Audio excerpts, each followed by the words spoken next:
Hi guys, welcome to this tutorial where we will be discussing the else if statement. In the previous discussion, we discussed the if statement.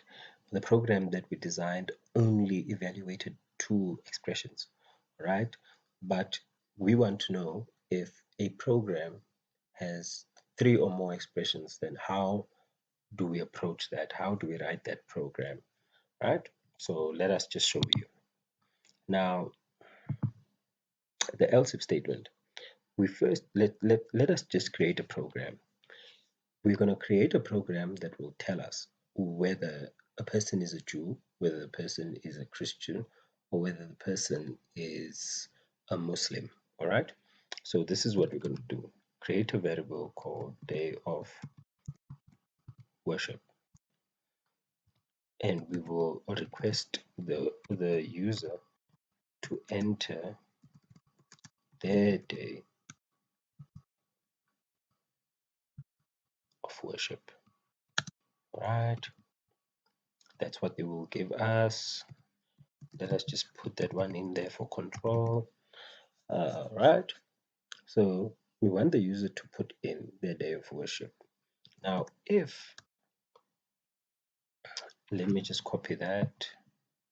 It's too long a variable, don't want to retype it.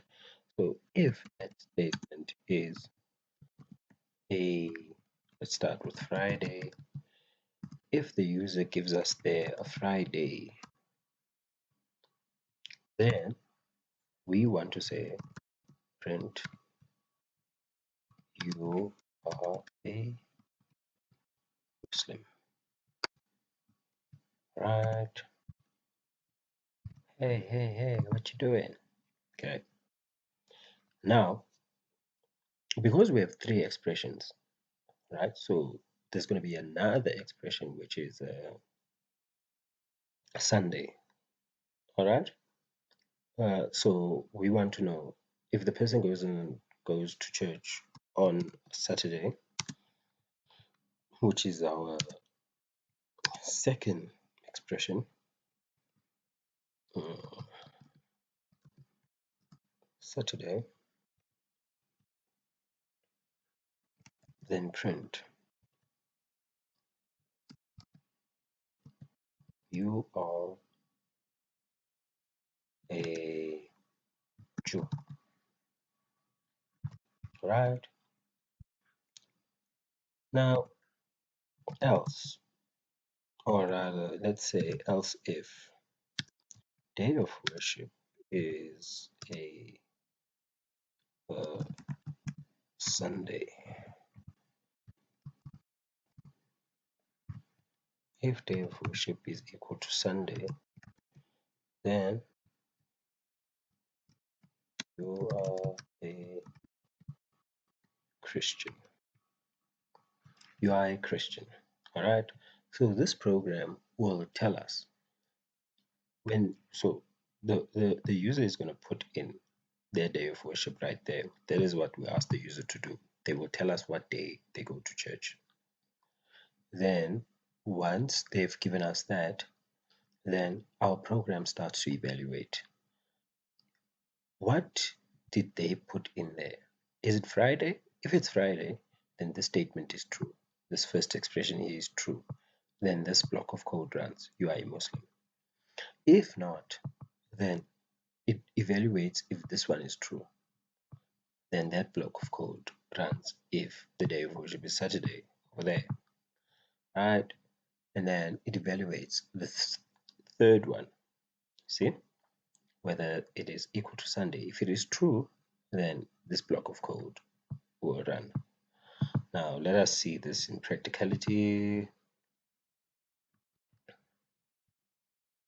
So you have noticed that I've put that title there so that even if the user writes it in small letters, Sunday, right, which if you can see there, our Sunday is in capital letters. So that one makes this title here ensures that the first word of our input is, or rather the first letter of our input is a capital letter, hence title, right? So the program reads that it is Sunday with a capital S, even though we wrote there in small letter s, you are a Christian. All right, let us see. What if the person goes to church on a Friday? See, even if I write this in capital letters, you are a Muslim.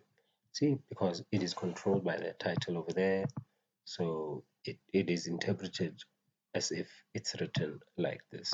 So you are a Muslim. Let us see what we have done here.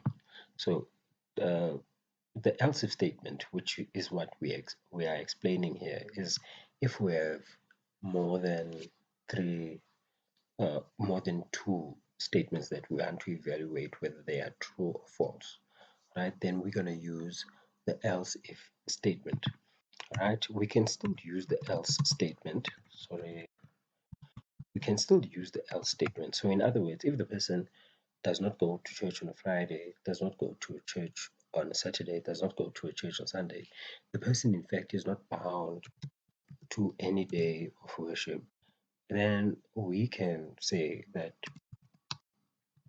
you are spiritual. All right, let us run this code.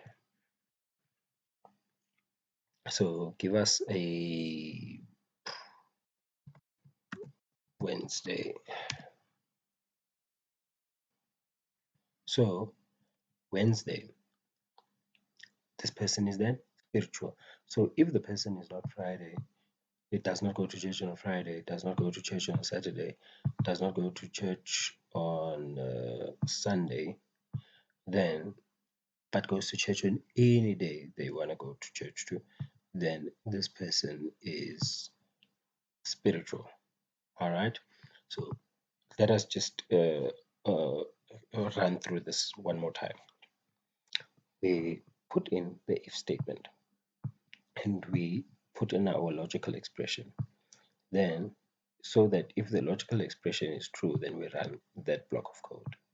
Now, because we have more than two expressions that we want to write, then we do not jump into the else statement. All right, we first go through the else if statement. Usually, a program would have one if statement, right, followed by an else if statement, and we write all of these else if statements. They can be as many as we want to write them, as long as we want for as long as we want to evaluate stuff, right? Then when we have evaluated, written all the else if statements that we want to write, then we can say if all of those statements are false, all of them, the if statement was false, the else if statement was false, the other else if statement, the other 20 else if statements were false, then we say, then whatever else you give us, ever else, just print whatever. All right. I hope that is an explanation that will suffice. See you in the next tutorial. Bye.